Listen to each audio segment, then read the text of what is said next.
kita menjadi manusia-manusia pilihan yang diridhoi oleh Allah Subhanahu wa Ta'ala untuk datang ke tempat ini bermunajat dan bermohon kepada Allah Subhanahu wa Ta'ala.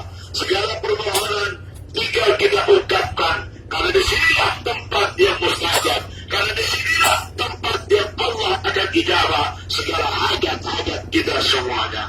Ma'asyiral muslimin rahimakumullah, semua jemaah haji yang datang adalah memenuhi panggilan Allah. Oleh karena itu mereka disebut duyufur rahman atau duyufullah, para tetamu-tetamu Allah. Sebagaimana hadis ini diriwayatkan oleh Abu Hurairah, di dalam satu hadisnya dijelaskan al-hujjaj wal-ummar wafdullah, yang namanya orang mengerjakan ibadah haji, orang mengerjakan ibadah umrah, mereka adalah delegasi-delegasi Allah, mereka adalah utusan-utusan Allah.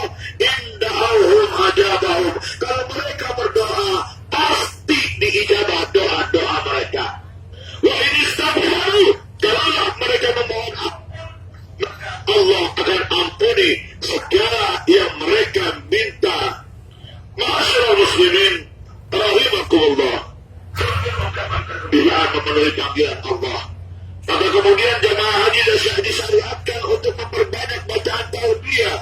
Labbaik Allahumma labbaik, labbaik la syarika lak labbaik, innal hamda wan ni'mata laka wal mulk la syarika lak.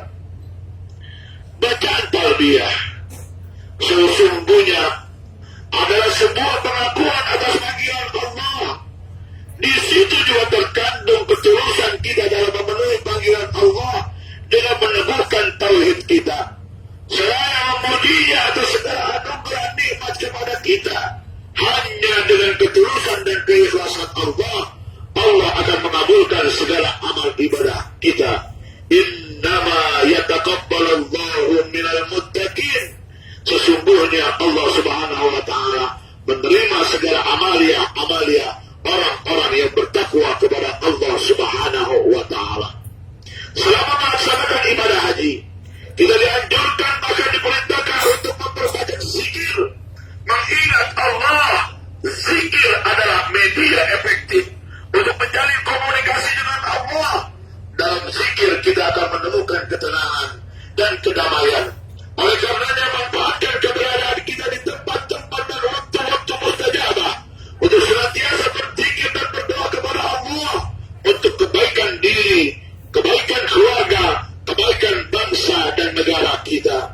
Setiap yang berhaji mendapatkan ibadah haji yang dilaksanakannya mabrur, diterima oleh Allah, sebab seperti dinyatakan dalam hadis sahih riwayat Al-Imam Ahmad, al-hajjul mabrur laisa lahu jazaa'un illa jannah. Haji yang mana hajinya mabrur, tidak ada balasan bagi mereka surganya Allah Subhanahu wa Ta'ala. Bagaimana caranya mendapatkan haji yang mabrur? Para ulama menjelaskan berbagai macam cara. Di antaranya adalah niat melaksanakan karena Allah. Walillahi 'alan nasi hajjul baiti man istata'a ilaihi sabila. Mengerjakan ibadah haji harus dengan niat yang ikhlas. Tujuannya hanya mengharap keridhaan Allah Subhanahu wa Ta'ala. Bukan karena pulangnya ingin dipanggil Pak Haji, bukan karena pulangnya karena pengen dipanggil Bu Haja, tapi tujuannya hanya karena Allah. Pulang haji bukan karena pengen dicium tangannya bolak-balik. Pulang haji karena bukan hanya karena dia pengen dipuja dan dipuji oleh masyarakatnya, tapi hanya mengharapkan keridhaan Allah Subhanahu wa Ta'ala.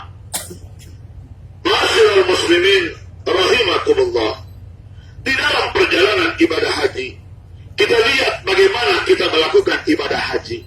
Syarat rukunnya yang begitu sangat hebatnya mesti kita pelajarin dari awal. Karena tanpa kita belajar tentang syarat dan rukun haji, maka kerjaan haji kita sia-sia.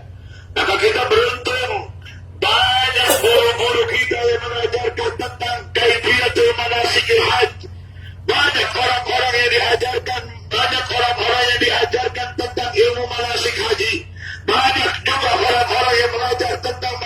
haji, kita bisa lihat dari guru-guru pembimbing yang sudah ditunjuk oleh Departemen Agama dari masing-masing kecamatan. Mereka kemudian mengajarkan manasik, walaupun ilmu manasik itu kadang-kadang kita anggap instan. Mau berangkat baru belajar, mau berangkat baru tidak tahu. Tapi ini adalah kondisi yang terbaik yang mestinya diharapkan jamaah-jamaah yang mau berangkat haji. Mereka sudah menimba ilmu manasik dari 1 tahun sebelum mereka berangkat. Karena kenapa? Karena mereka sudah berhak untuk mendapatkan pelajaran ilmu manasik. Mereka sudah daftar haji puluhan tahun. Mereka sudah daftar haji ada yang 1 tahun, ada yang 7 tahun, ada yang 10 tahun, ada yang 12 tahun. Mestinya mereka senantiasa mendapatkan haji. Dan mudah-mudahan saat kita mengikuti apa yang diajarkan oleh guru-guru kita di dalam melaksanakan manasikil haji. Yang kedua, bagaimanakah gerangan akan mendapatkan haji mabrur kalau niatnya saja sudah tidak benar? Yang kedua, bagaimana mereka bisa mendapatkan haji mabrur kalaulah biaya yang disetorkan untuk pembiayaan hajinya dari uang yang haram?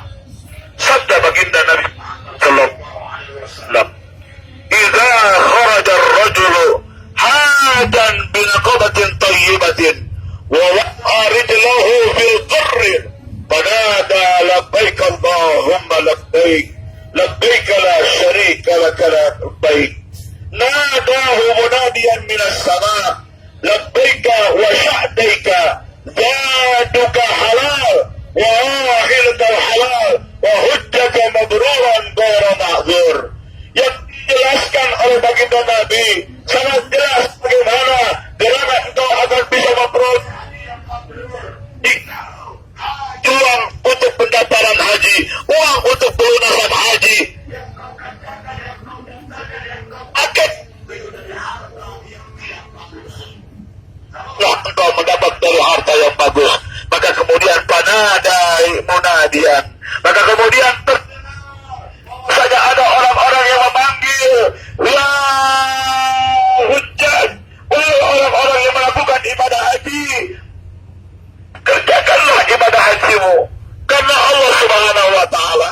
Maka kemudian di saat mereka mengucapkan labbaik Allahumma labbaik labbaik la syarika lak labbaik, maka kemudian antum dengar jawaban begitu sangat hebatnya, labbaika wa sya'daika. Hebat kalau hartanya halal. Mereka bilang kata Allah, iya aku memanggilmu, iya aku memanggilkanmu, iya aku menghargaimu, silakan kau datang hari ini. Karena kenapa? Karena harta yang kau bawa halal. Karena makanan yang kau makan halal, kau dapatkan itu semuanya dengan cara halal, maka engkau disambut dengan sambutan yang begitu hebatnya. Tapi kalau engkau melakukan ibadah haji, haji dengan duitnya yang tidak halal, maka kata Allah, la labbaika wa la sa'daika. Aku tidak memanggil engkau dan aku tidak akan menyambut kedatangan engkau. Maka lihat bagaimana harta yang kau bawa, halalkah itu, haramkah itu, maka sungguh merugi mereka di saat datang ke tempat ini, tapi mereka membawa harta yang haram. Karena Allah bilang, la labbaika wa la sya'daika. Bahagialah mereka yang datang ke tempat ini. Kita tahu semuanya. Mereka berusaha, ada yang dari pengusaha kecil, mereka mengumpulkan uang setahun, 2 tahun, 3 tahun, 4 tahun, sampai kemudian mereka bisa untuk mendapatkan porsi haji. Maka kemudian mereka mencicil dan menabung terus-menerus. Hartanya jelas kehalalannya, sabnya jelas, usahanya begitu sangat hebat. Dan inilah insya Allah dengan ibadah haji? Karena dia tahu bagaimana harta yang dibawanya adalah harta yang halal. Tapi sungguh merugi bagi mereka-mereka yang datang tidak dengan harta yang halal. Mereka datang menyetor haji dengan hasil korupsi. Mereka datang dengan menyetor haji dari hasil korupsi dan korupsi. Mereka menipu sana sini. Mereka menghancurkan harkat martabat orang lain. Yang memikirkan itu semuanya, yang dipikirkan adalah diri pribadinya. Oleh karena itu, di tempat yang begitu berpikirlah dan senantiasa bertaubat, harapkan keridhaan Allah. Allah terima seluruh amalia haji kita, dan Allah pasti akan menambah keberkahan dari harta-harta yang sudah kita keluarkan. Yang ketiga, melaksanakannya sesuai dengan syariat Rasulullah Sallallahu Alaihi Wasallam. Di saat mereka melakukan ibadah haji, melaksanakan ibadah haji adalah napak tilas perjalanan Nabi Allah Ibrahim. Beliaulah khalifah yang pertama kali diperintah berhaji dengan tata cara manasik yang ditetapkannya dalam perjalanan ibadah haji, mengalami banyak metodenya, sampai pada akhirnya Allah memutus Nabi Allah Muhammad Sallallahu Alaihi Wasallam. Wa atimul hajja wal umrata lillah. Surat Al-Baqarah ayat 196. Untuk meluruskan dan menyempurnakan kembali ibadah haji. Oleh karenanya dalam berhaji kita harus mencontoh apa yang sudah dicontohkan oleh baginda Nabi. Kita semuanya berpatokan khudhu anni manasikak. Salat.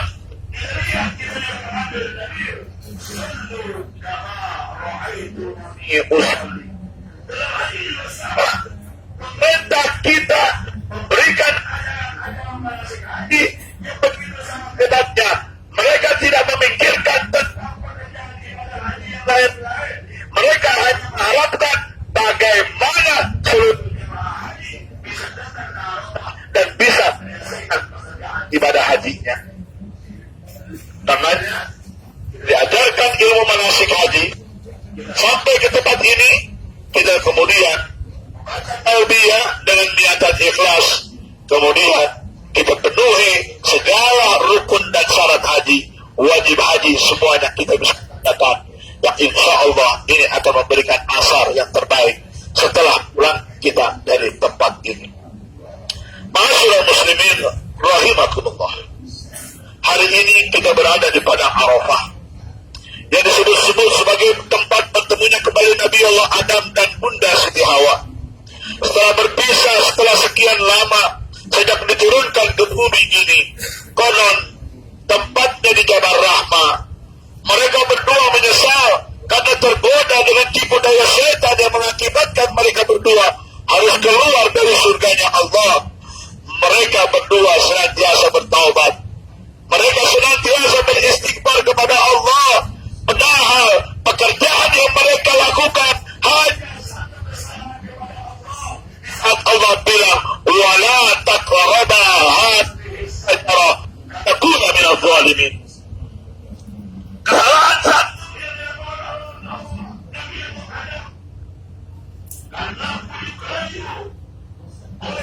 yang begitu sangat hebatnya harus ditebus dengan dikeluarkannya mereka oleh Allah dari surganya. Terbayang oleh kita bagaimana ayah Adam, bagaimana Bunda Hawa di saat diturunkan dari surganya Allah, mereka mempunyai penyesalan yang hebat karena mereka tahu mereka sudah melanggar larangan Allah. Wala taqraba hadhihi syajarata fatakuna minadh dhalimin. Satu kesalahan, cuma satu kesalahan Nabi Allah Adam. Bagaimana dengan kita? Berapa kesalahan yang kita lakukan dalam satu hari? Berapa kesalahan yang kita lakukan dalam satu minggu? Berapa kesalahan yang kita lakukan satu tahun? Berapa kesalahan yang kita lakukan tahunan? Dalam hidup yang ada zakat. Berapa kali kita tidak mengeluarkan zakat?